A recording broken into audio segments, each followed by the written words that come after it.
16 जून 2025 की सुबह दिल्ली के अशोक विहार इलाके के लिए आम नहीं थी। सूरज के निकलने से पहले ही वहां का माहौल गर्म हो चुका था। सैकड़ों पुलिसकर्मियों के साथ जेसीबी मशीन और सरकारी अधिकारी एक बड़ी कार्यवाही के लिए इकट्ठा हो चुके थे और फिर कुछ ही घंटों में वो आवाज़ें गूंजने लगीं। मलबे के गिरने की, चीखते बच्चों की, सामान समेटते हुए लोगों की। ये बुलडोजर सिर्फ दीवार नहीं गिरा रहे थे, ये किसी की पूरी जिंदगी को चकनाचूर कर रहे थे।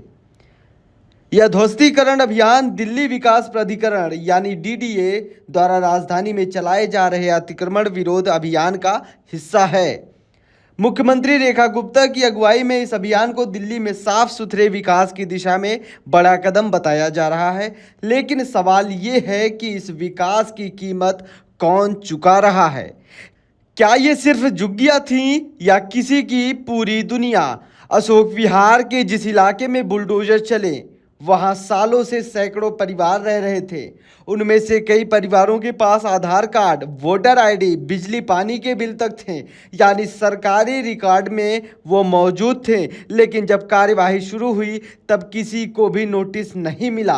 कई लोगों का दावा है कि उन्हें बेदखल करने से पहले डीडीए ने कानूनी प्रक्रिया पूरी नहीं की।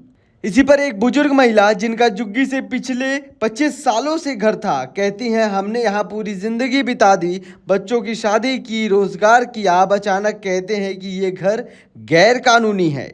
राजनीतिक हलचल और आरोप और प्रतिरोध भी लगना चालू हो गए।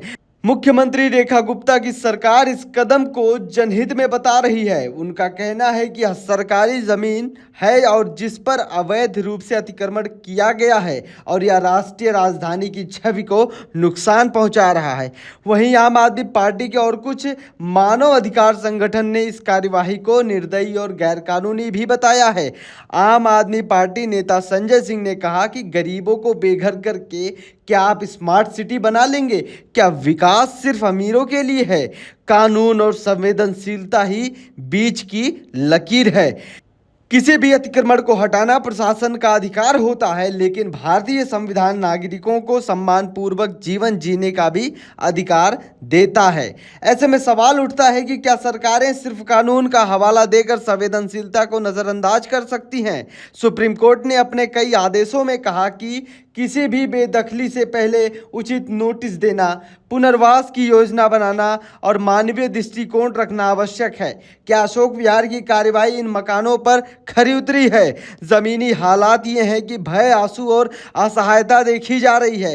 वीडियो फुटेज में देखा जा सकता है कि महिलाएं अपने छोटे बच्चों को गोद में लेकर रो रही हैं। पुरुष अपने घरों को टूटता सामान ट्रकों में भरने की कोशिश कर रहे हैं। बच्चे भयभीत हैं। उन्हें समझ नहीं आ रहा है कि अचानक उनकी दुनिया क्यों उजड़ गई। करीब 200 से अधिक घर गिराए गए हैं और इनमें रहने वाले सभी लोग रातों रात बेघर हो गए। कुछ को रिश्तेदारों के यहाँ शरण मिली तो कुछ खुले आसमान के नीचे अपना जीवन बिता रहे हैं। सरकार की ओर से अब तक पुनर्वास या मुआवजे को लेकर कोई ठोस घोषणा नहीं की गई। डीडीए और सरकारी का तर्क है कि अधिकारियों का कहना है कि सरकार अशोक विहार में जहां जहां यह कार्यवाही कर रही है वह भूमि सार्वजनिक विकास योजनाओं के लिए आरक्षित थी। अतिक्रमणकारियों को पहले से चेतावनी दी गई थी, लेकिन उन्होंने अनदेखी की। इसके जवाब में स्थानीय निवासी पूछते हैं, अगर सच में चेतावनी दी गई थी तो वो कागज कहाँ है? क्या सार्वजनिक रूप से नोटिस चिपकाया गया था? क्या मीडिया को दिखाया गया था? विकास बनाम विस्थापन एक पुरानी बहस भी हो चुकी है। दिल्ली जैसे महानगरों में यह कोई पहली बार नहीं है जब झुग्गियों पर बुलडोजर चले हैं। कालिका जी, यमुना, खादर, जंगपुरा जैसे इलाकों में पहली बार भी इस तरह की कार्यवाही हो चुकी है। हर बार प्रशासन विकास की बात करता है, लेकिन पुनर्वास और मानवीयता की बात पीछे छूट जाती है। यह बात सही है कि अवैध निर्माणों से दिल्ली की संरक्षा पर दबाव पड़ता है, लेकिन क्या ये सारा दोष सिर्फ उन्हीं लोगों पर मढ़ा जाना चाहिए जो पहले से ही सामाजिक और आर्थिक रूप से हाशिए पर हैं? लेकिन गुरु कहानी अभी बाकी है। अशोक विहार की गलियों में अब भी धूल उड़ रहे हैं। लोग टूटी दीवारों के बीच अपनी टूटे हुए सपनों को ढूंढ रहे हैं। सरकार अपना काम कर दिया, पुलिस अपनी ड्यूटी निभा चुकी, डीडीए ने अपनी जिम्मेदारी पूरी की। लेकिन जो परिवार उजड़ गए, उनके लिए ये सिर्फ एक कार्यवाही नहीं थी, ये उनकी जिंदगी का सबसे बड़ा हादसा था।